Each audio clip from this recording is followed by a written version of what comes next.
Welcome back, ladies and gentlemen, to another episode of Double Entertainment. For those of you who are avid film historians, you are definitely familiar with the Hays Code, which was introduced in Hollywood in the year 1934, so film production studios and even directors and writers could censor themselves, cutting down on certain questionable subjects. That being said, I may have been off a year or two, and I have a couple that was shot in 34 and 35 on this list, so I apologize in advance for that. For today, here are 6 incredibly messed up moments that came out of pre-code horror films. So I apologize to all of you. I was actually recording this video when I realized I left out one of the most monumental pre-code horror films, which was so controversial. It was cut down immensely, and there are, I think, a third of the original cut is now considered completely lost, and that is Todd Browning's 1932 film Freaks. And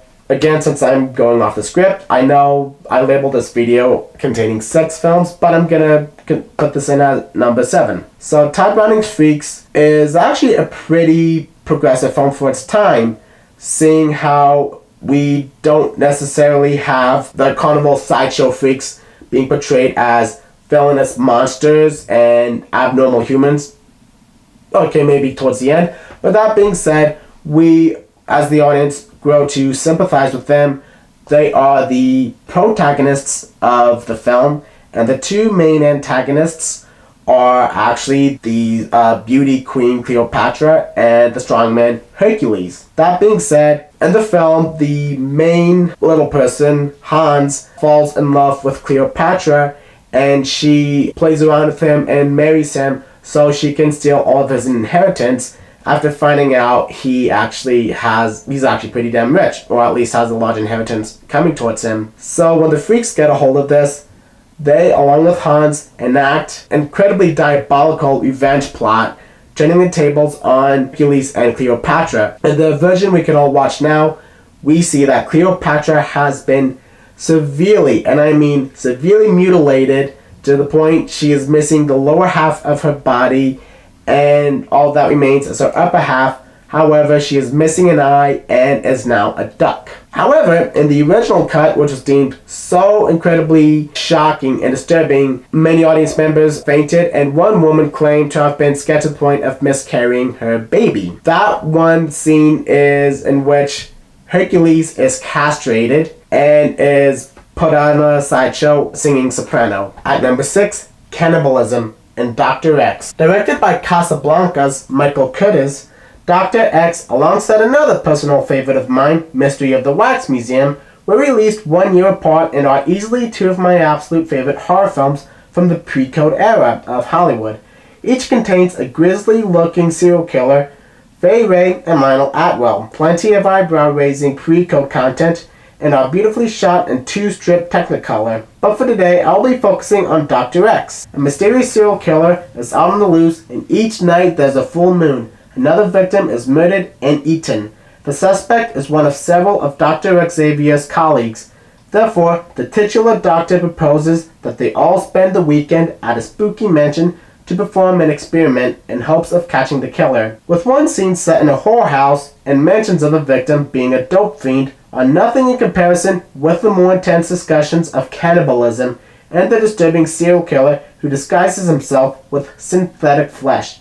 That and a climax in which, spoiler alert, the killer is lit on fire and pushed out of a window over a cliff. At number 5, Surgical Revenge, The Island of Lost Souls. Based on the H.G. Wells' classic terrifying novella, Island of Lost Souls follows a character who was shipwrecked, rescued, then dumped onto another vessel headed towards Moreau Island, an island in which a mysterious doctor, played beautifully menacingly by Charles Lawton, practices horrendous and inhumane experiments on animals, turning them into humanoid crimes against nature. With top-tier makeup, audiences were absolutely appalled by the disturbing imagery, especially paired with the disturbing implications of botched surgical procedures and vivisections carried out in the House of Pain. But for me, there's one scene that never fails to make me squirm to this day, and that is the very end.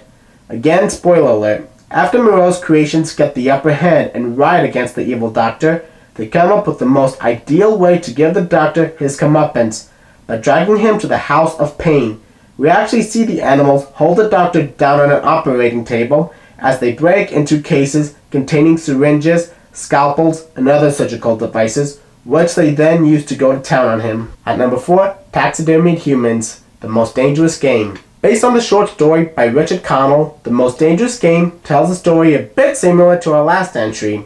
The sole survivor of a shipwreck finds his way to an island with a castle belonging to an eccentric big game hunter, with fellow guests played by King Kong's Fay Ray and Robert Armstrong. After one of the guests ends up disappearing, the other two stumble upon the host's secret trophy room containing taxidermied human corpses, including severed heads floating in jars of liquid. The only hopes of survival is to beat the hunter at his own game by running through the jungle for 24 hours while being hunted and dodging booby traps. The Most Dangerous Game is an ideal example of how extreme films could get before the Hays Code. The imagery of taxidermied humans and severed heads is nightmare fuel alone, but I would also like to shine a light on the shipwreck in the beginning, in which several of the crew are attacked by sharks. At number 3, The Corpse Grinder, from White Zombie. Not to be confused with the 1971 B movie The Corpse Grinders, although it is a fun guilty pleasure movie of mine. White Zombie is a 1932 Bela Lugosi vehicle set in Haiti. Fresh off of Dracula, Lugosi stars as the subtly named Murder Legendre, however you pronounce it, a plantation owner whose slaves are voodoo zombies who are doomed to spend their days obeying all of Murder's commands. In one particular scene, as the zombies are dumping crops, what exactly I can't remember, into a giant mill grinder, one of the zombies falls into the grinder but nobody stops, and the camera lingers as the man is ground up, flesh, bones, and all. Interesting fact, a family friend gave me a pack of public domain movies including Dementia 13, which was the first film that ever terrified me, as well as A Bucket of Blood, which certainly gave me a fair share of nightmares. Being a massive Lugosi fan, White Zombie was the first film I watched from that collection, and this scene fucked me up. I still have the DVD set, and it has certainly made an impact on my life as a film fanatic. At number 2, Genital Mutilation from Mad Love. Genital mutilation in severed hands and a guillotine. Oh my! Based on the novel La Mains d'Orlac by Maurice Renard, which was previously adapted into The Hands of Orlac, which starred Conrad Veidt and was directed by Robert Vine. Mad Love ups the horror factor and outright showcases the Doctor as a straight-up villain. Peter Lorre stars as Dr. Gogol, and well, he's through and through Peter Lorre, creepy and pervy as fuck. Every night, the Doctor pulls a Phantom of the Opera and rents out a theater box to see his crush get mutilated and tortured on stage. After her final performance, he finds out that she's actually married to an accomplished pianist played by Frankenstein's Colin Clive. After surviving a train wreck of titanic proportions, the accomplished pianist loses his hands. His only hope is by getting a transplant. The catch is the doctor who would perform the operation is Peter Lorre. The double catch is his new hands used to belong to a notorious murderer who was recently executed by a guillotine. Mad Love is a fun and awesome movie featuring what is, in my opinion, one of the single most eyebrow-raising and jaw-dropping moments in pre-code horror. The film opens up at a theater which puts on spine-tingling shows which revolve around violence and torture. In the show, the lead actress is accused of having an affair behind her aristocratic husband's back and is interrogated, first by being stretched on a rack and eventually by being branded. We see the brand at first raised at her eye level and then lowered out of view from the camera, and by looking at where the actress's eyes are focused, says it all. For today's video, I'm giving you not one, but 2 honorable mentions. For our first honorable mention, Human Kebabs from The Mummy. Starring Boris Karloff as Ardith Bey, The Mummy is pretty much a rehash of Universal's 1931 Dracula, except with an Egyptian setting. Ardith Bey seduces Helen, whom he believes is his long-lost love Ankhsenamen, whom he tried to bring back to life but failed and was sentenced to be buried alive.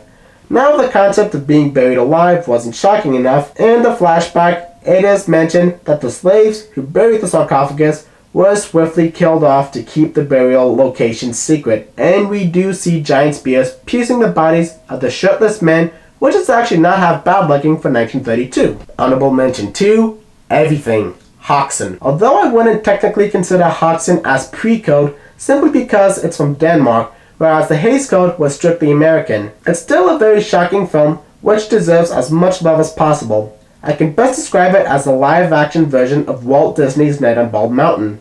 acting as a semi-documentary which explores witchcraft lore throughout history, as well as how the church treated and persecuted those accused of witchcraft. And honestly, both topics offer equally shocking imagery. For starters, the special effects and costumes are stellar, offering creepy as hell imagery and demonic creatures. We are shown severed hands, the mutilated corpse of a baby being drained of its blood, nudity, and torture.